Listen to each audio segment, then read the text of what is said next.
Neste vídeo, procuramos explicar o que são as normas sociais e a sua influência na evasão fiscal.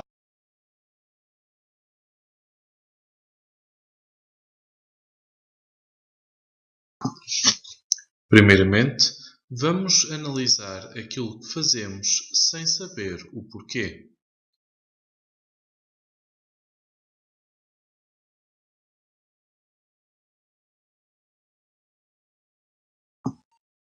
Porquê que comemos de boca fechada? Por respeito? Por educação? Porque os pais assim o ditaram? Por vergonha? Por ser comum? Ou será por imitação?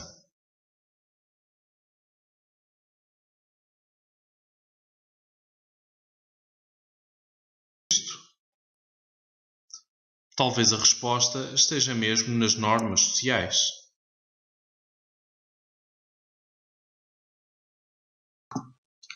No fim da refeição alguém arrota? Não, claro que não. No entanto, se for numa viagem de negócio a um país árabe, prepare-se para arrotar como sinal de apreciação e agradecimento pelo almoço. No entanto, nos países ocidentais, tal facto poderá ser visto como falta de educação ou até mesmo sendo rude.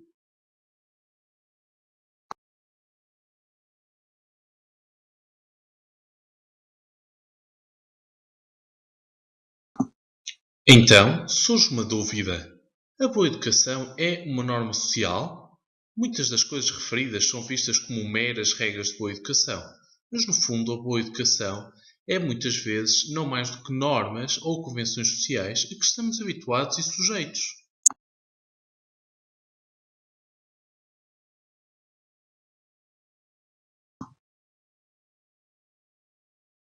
Então, o que são normas sociais? Primeiramente, vamos dizer o que não são normas sociais. Sistema de leis, por exemplo. Pensemos no Código da Estrada, em que existe um conjunto de regras que têm de ser respeitadas. Depois, os hábitos. Por exemplo, termos um livro à mesinha de cabeceira para podermos ler antes de irmos para a cama. Por último, as normas morais. Por exemplo, nos países ocidentais não é bem visto as relações extraconjugais.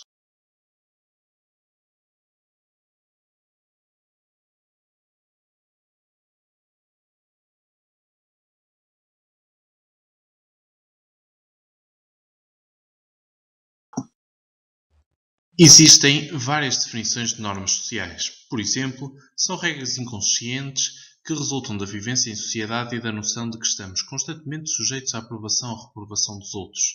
Por exemplo, também trata-se de uma linha orientadora de como nos devemos comportar e do que devemos esperar dos outros. Daí parecer, no nosso dia-a-dia, que todos nos comportamos de maneira igual. Então, as normas sociais acrescentam ordem e previsibilidade às nossas relações sociais e em sociedade.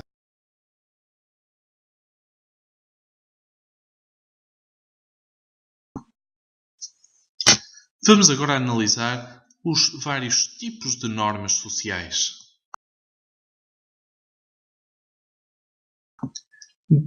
De acordo com Bobeck e Hatfield, existem 4 tipos de normas sociais: a descritiva, a injuntiva, a subjetiva e, por último, a pessoal.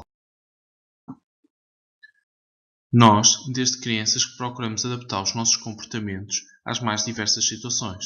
Para isso, imitamos muitas vezes os nossos pais, desde a forma de comportar, como também da forma como utilizamos determinados utensílios.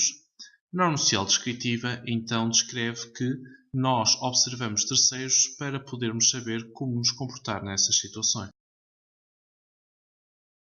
Tem o costume de beber álcool, por gosto, ou como atividade social. Entre os jovens, esta prática é de tal forma banal que o próprio facto de não beber pode ser visto como um fator de reprovação social. Assim, os jovens bebem cada vez mais álcool, levando-os a adotar um comportamento de risco que infelizmente se tornou socialmente aceite. Este tipo de norma, a injuntiva, expressa aquilo que é comumente aprovado ou desaprovado em sociedade, antecipando recompensas e punições informais em função do comportamento exercido.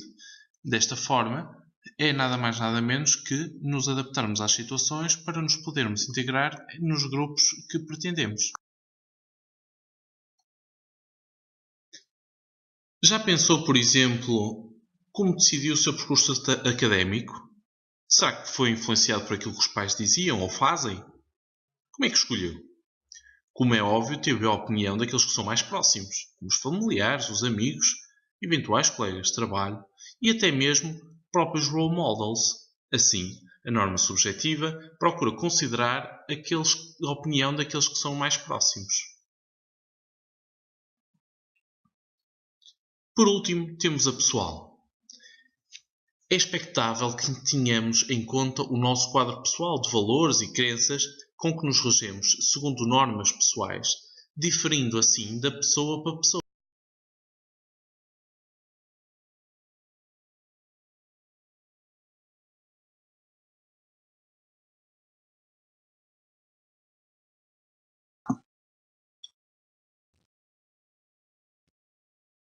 Se seguimos todas as normas sociais, então por que é que uns comem com pauzinhos e outros com talheres? As normas sociais variam conforme a geografia. Por exemplo, no Japão, todas as pessoas tiram os seus sapatos antes de entrarem dentro de algum estabelecimento. Na China, come-se com pauzinhos, enquanto que em Portugal e em Espanha se come com faca e garfo.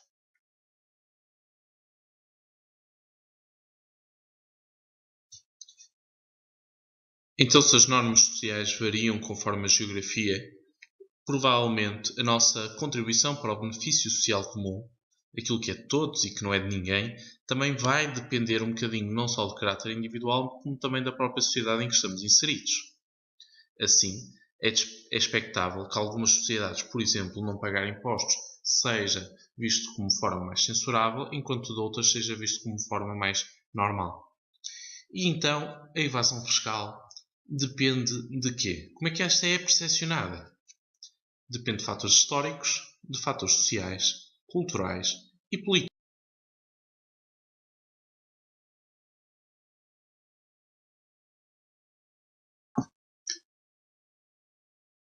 Mas o que é isto, afinal, de evasão fiscal?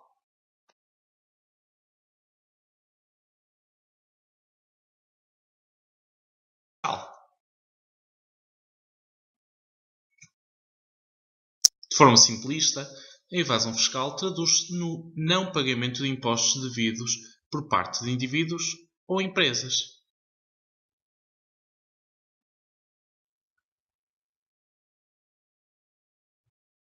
Aqui, neste gráfico, temos um estudo de Richard Murphy.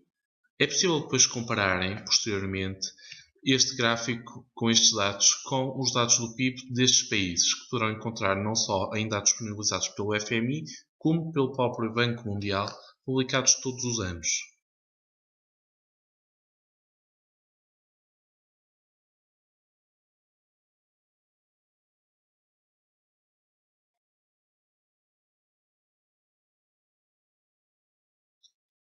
É interessante verificar que, apesar de estes países, Estados Unidos, Austrália, Singapura, existirem e terem um sistema de detecção fiscal relativamente sofisticados, estes apresentam ainda assim taxas de evasão fiscal elevadas, o que sugere um sistema de detecção fiscal. Não é a única variável do jogo aqui.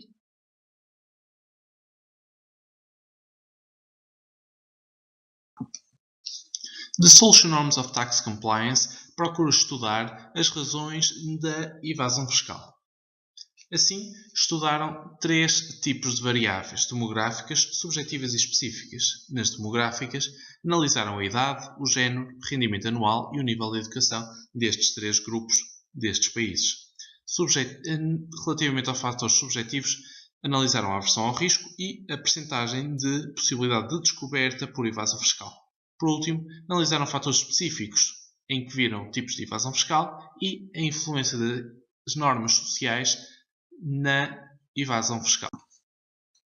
Este estudo procura compreender de que forma é que as várias normas sociais influenciam a evasão fiscal.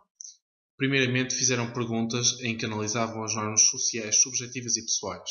Posteriormente, as normas sociais injuntivas e, por último, as descritivas, chegando à conclusão que as normas sociais subjetivas e pessoais são aquelas que mais influenciam quando uma pessoa vai decidir fazer evasão fiscal. Desta forma, chega-se à conclusão que as pessoas têm por base o seu bem-estar pessoal e não tanto o bem-estar coletivo, analisando sempre de uma perspectiva mais egoísta esta sua forma de evasão. Assim, também cumpre dizer que em Singapura a norma social injuntiva é também uma forte referência, uma vez que não é bem visto a fuga aos impostos. Desta forma, a própria evasão fiscal é menor em Singapura, sendo que a norma social injuntiva é mais forte que nos outros dois países.